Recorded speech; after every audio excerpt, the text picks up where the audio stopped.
Happy Tuesday out there, Team 42. It's your skipper here, Darius to present our macro minute for Tuesday, May 6, 2025. As always, we'll start with the executive summary from today's leadoff morning note.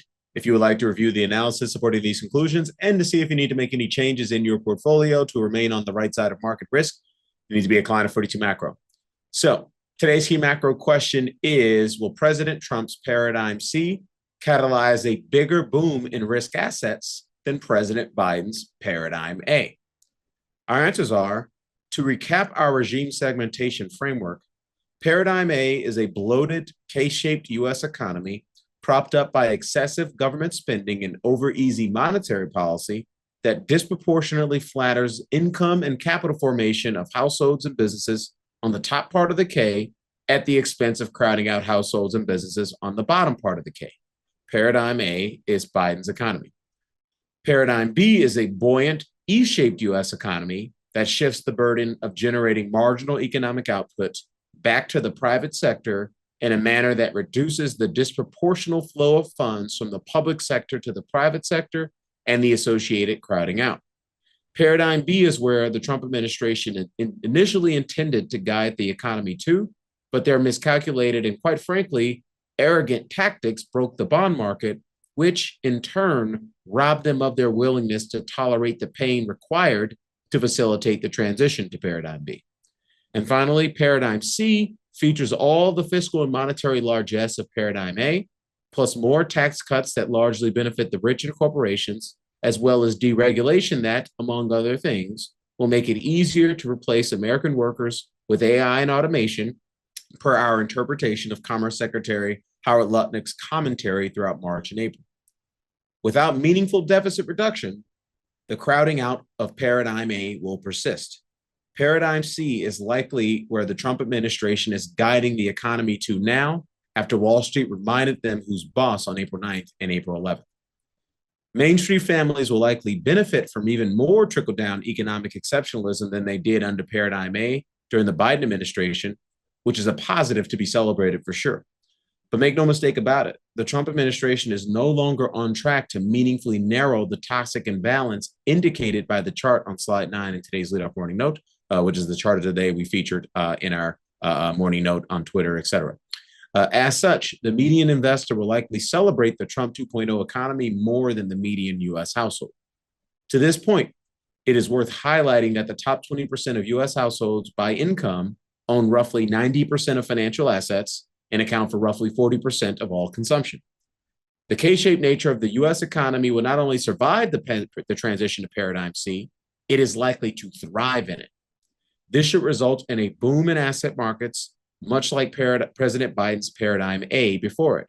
Whether the boom is larger remains to be seen, but investors must remain dispassionate, politically unbiased, and open-minded to this increasingly probable outcome. All told, investors can trust that our Kiss and Dr. Mo signals will continue to do a world-class job of helping their portfolios successfully capture the bulk of the uptrends during the boom phases while booking gains ahead of any substantial hiccups along the way. And there will be substantial hiccups to risk manage.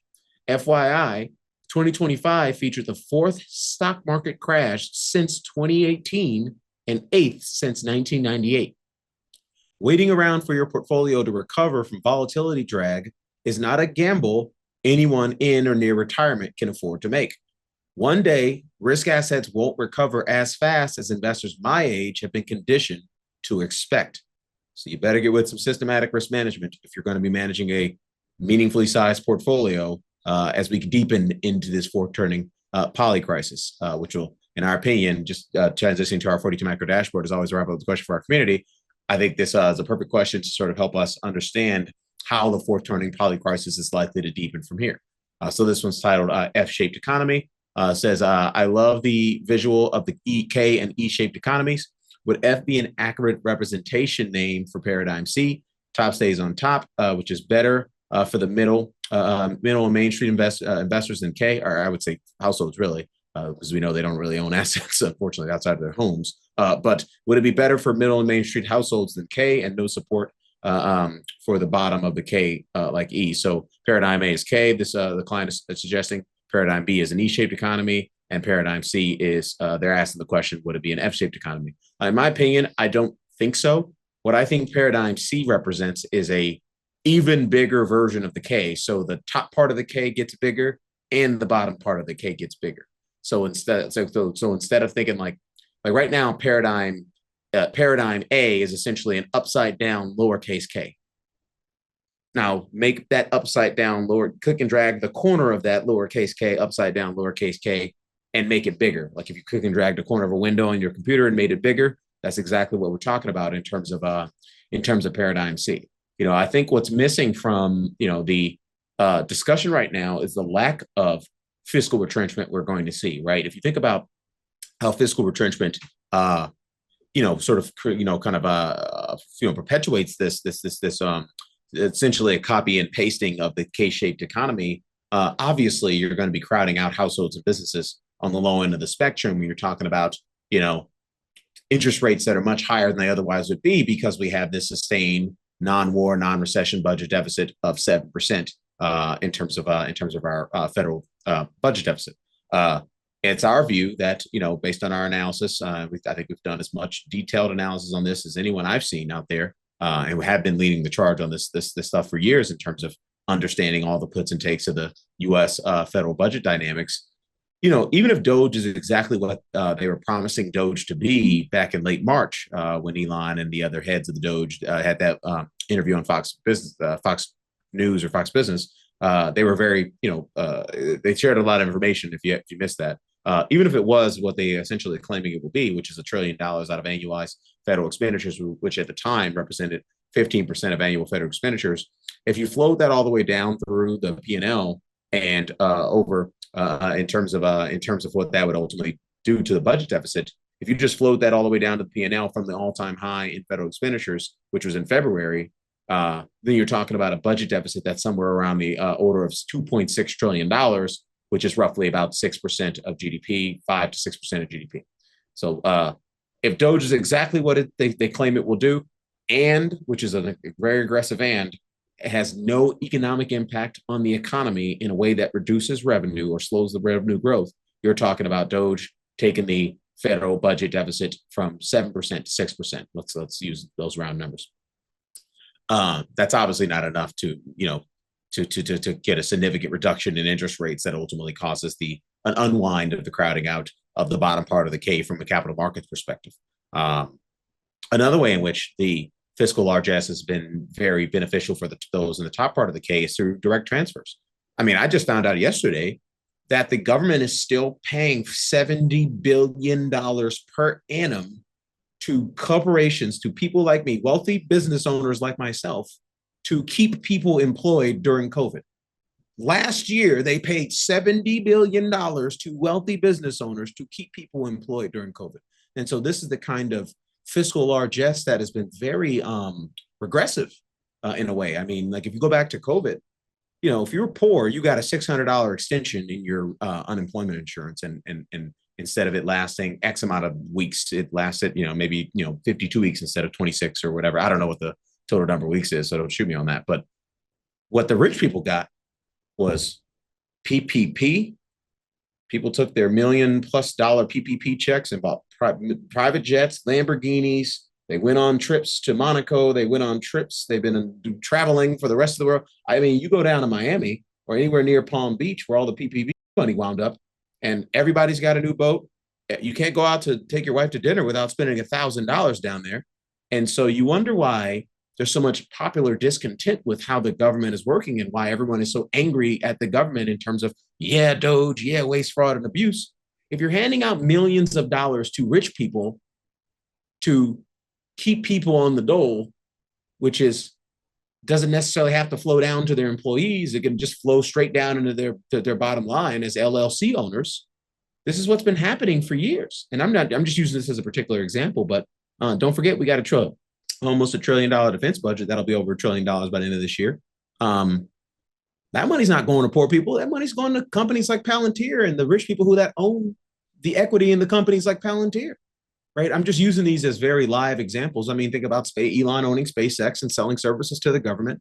This money doesn't go to poor people when the government spends money. The government spends money on poor people via welfare, Medicaid, and a few other things, maybe the Department of Education. But by and large, that's what is that? Probably, I don't know, somewhere around 25% of the government. That when you kind of add it all up, the other 75% is just going out the door and winding up as profits, as revenue and profits to wealthy business owners.